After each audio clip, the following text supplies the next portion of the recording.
Hello, welcome back to the channel. Are you tired of life's ups and downs? Always sort of responding to the cycles? People ask me quite regularly, what was the process you used to write this book? What made you decide to write it? Where did you come up with these ideas and these methods? What was the inspiration for this?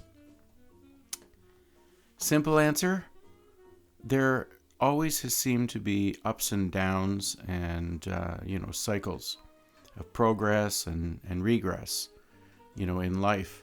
And at one particular time, about 13 years ago, in one of those down times of the cycles, I had one of those particularly tough times, and I just really decided enough is enough with that. So I just really decided to study the ups and the downs, to study the cycles, to try to figure out what is behind these time periods. You have time periods where you're kind of rolling along and everything works as though you are working toward things and you're working on things. And you have time periods where those things work. And, things kind of roll along and life seems easy. And then you have those other times where it could be one thing, another thing, who knows what, sort of kind of sneaks in and starts to give you some trouble. And before you know it, you're in one of those sort of really down times. So in attempting to study this, I decided to look first, where do the ups and downs come from? Could I categorize them? Could I mitigate the down times? Could I see them coming? And I began to see patterns and believe that, I could actually see the potential down times coming by taking a systematic look, at my life. And by keeping 7 areas that I identified in a state of progress. I also realized that it didn't really take troubles in all of these 7 areas to start to bring you into a really sort of downswing or a down time, or a time of regress instead of progress.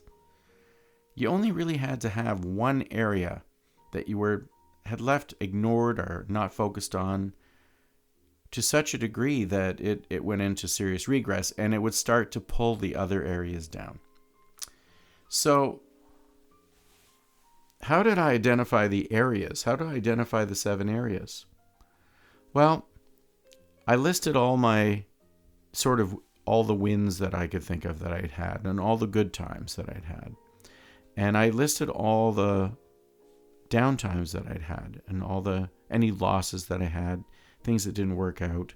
And I'm talking about business, relationships, in all areas of my life, things that I considered to be ups and progress and good times, and things that I considered to be downs, and things that were sort of robbing me of good times.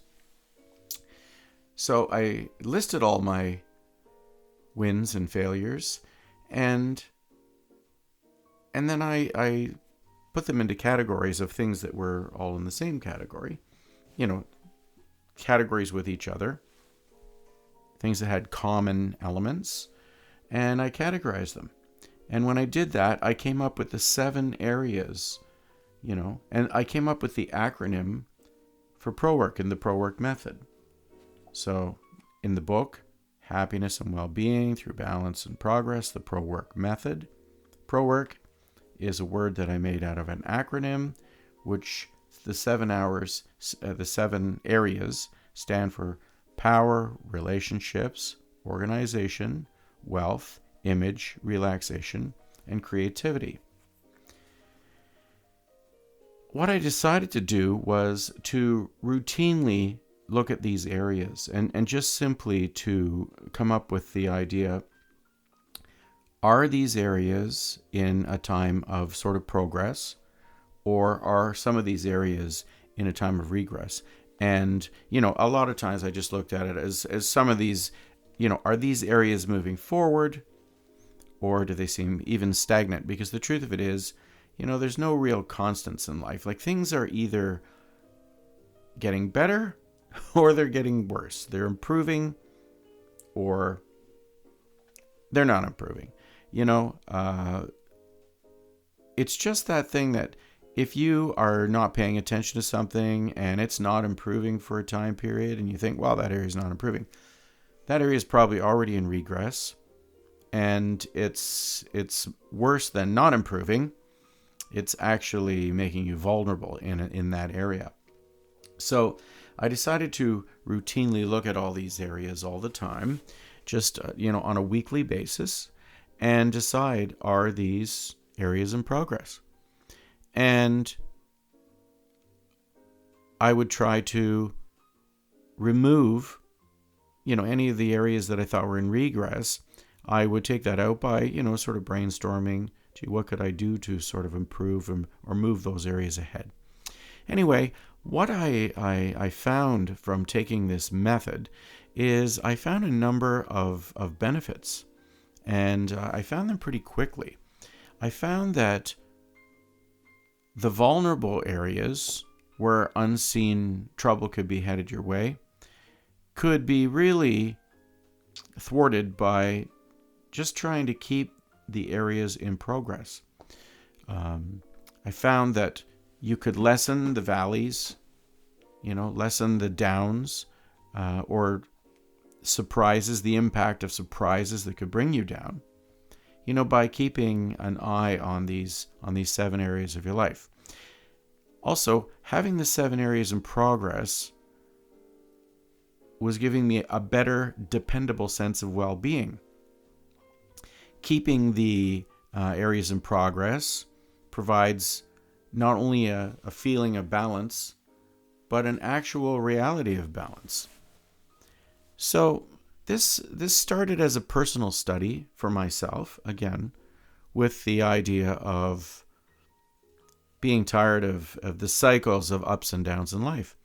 And then once I'd really built it into a system where I was getting very better than average consistent results, I was feeling a better than average sense of well-being ongoingly, I decided, I think I'm going to take this information and make it into a book. Now, that became another process, because when you can really like the information and you can have it all together and you can have some pretty good systems going on. And I started to find, I had some good systems there. But, then you make it into a book. That becomes another job in its own. And, I did that in shared time with other work that I was doing. And essentially, from the time I decided to make the book to the time, last year the book came out, that was about 12 years of working on the system, working on these ideas, and then working on the presentation in the book. So that's how the book Happiness and Well-being Through Balance and Progress, the PROWIRC Method, got written. That's how I took the time to not only come up with the methodologies, but really for a dozen years, I road tested these ideas myself. And I have to say, I needed to use these ideas to really restore a very dependable feeling of well-being, to get a lot of things in life into perspective to the point where I could be enjoying it the majority of the time. I'm not going to say that the odd time you don't have, you don't still have a little down times. Sometimes, something comes along, or, you're interested in something and then you're a little disinterested in it. And, as a human being, we're complex creatures. And, sometimes people can just sort of feel down for no reason, and it could be chemical or who knows, whatever. But the fact of the matter is, by using these methods, most of the time I have to say I feel really great and moving in a positive direction. The actual methodologies helped me to complete the book, because had I not been using the actual methodologies that became the book, I wouldn't have been able to put the book together. I wouldn't have been able to just keep that momentum on that creative project for 12 years, without having a system in place to keep myself moving forward all the time. So one of the things I'm going to also talk about here today, I started off with the idea of ups and downs. People have them all the time. The idea of people wanting to know why and how I wrote the book and how I think that'll work. And we've gone through some of those details. And now I'd actually like to just go through a few examples of what I consider to be sort of in these 7 areas, signs of times of progress or times of regress.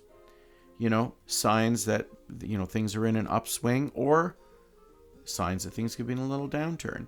Now, some of this may seem obvious, but I don't necessarily think it is obvious to people, because here's the thing. You can actually have something that's become stagnant a long time ago, and it's costing you a lot of progress, and it's actually causing you a lot of trouble, and you're so used to it that you kind of can't see it, or you can't see the trees for the forest, as they would say. So let's just go through a little list here of sort of ideas of how to spot progress and regress in these 7 areas. We'll just take a minute and do that. So, power. When it's in progress, what are the signs of that? Improved fitness, improved concentration, a healthy perspective, you're feeling rested, you actually do have a good sense of sort of well-being. When you do, that becomes part of your power, I do believe.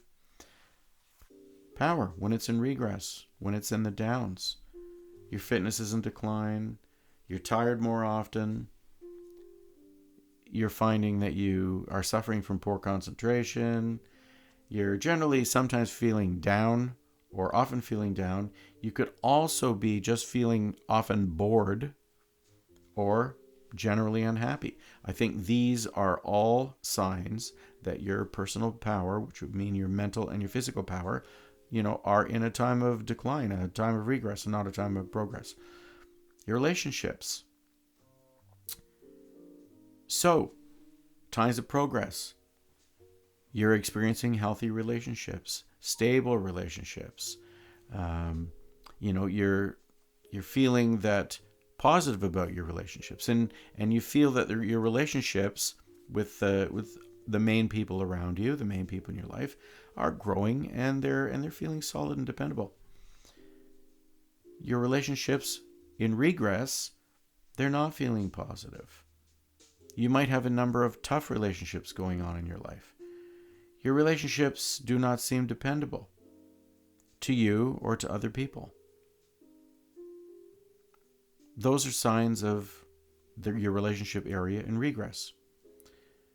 Your organization. Let's look at signs of positive, signs of progress. The number one sign of progress in your organization is you're getting to do the things that you want to do. You feel healthy and productive. Your workspace and your work time is well organized. Your workspaces are clean and they have lots of room for you to move and think. Regress. Again, these are just examples. Regress in your organization. Well, you could be spending a lot of your time running around doing activities that you don't even like, that you're not even interested in doing. That's certainly a sign that your organization is in regress. You spend more time looking for your tools and looking for your resources than you spend using them. By the way, we have 2 seasons here in Canada, not 4. One is winter, and the other is mosquito season. We're now in mosquito season, so I don't know how they get in, but they're definitely in here tonight. If you see me swatting the odd mosquito. So Your wealth. You know, it's in progress and it's working when you know your budget's working, it's moving ahead on a weekly basis, and you know you can see improvement going on, you know, in your finances. You're not overwhelmed by surprises, and you're not concerned or you're not worried about financial matters. Your wealth goes into regress, and you're aware of a budget shortage all the time. Your money matters are taking up all your thoughts. You don't know when you're going to be getting ahead. You can't even predict that. Those are signs that your wealth area, you know, your finances are in a time of regress or in a downtime. Your image. Okay, so, you know, when you feel good about, you know, when you look in the mirror and you go, oh, gee, you know, I seem to be looking okay, healthy, you know, that kind of thing. Or you look at photos and you go, oh, that's, you know, you're not looking at yourself specifically. We go, oh, nice photo of whatever's going on there, and I'm in the picture with people and you know, that kind of thing. And you just see yourself there as a person that you relate to.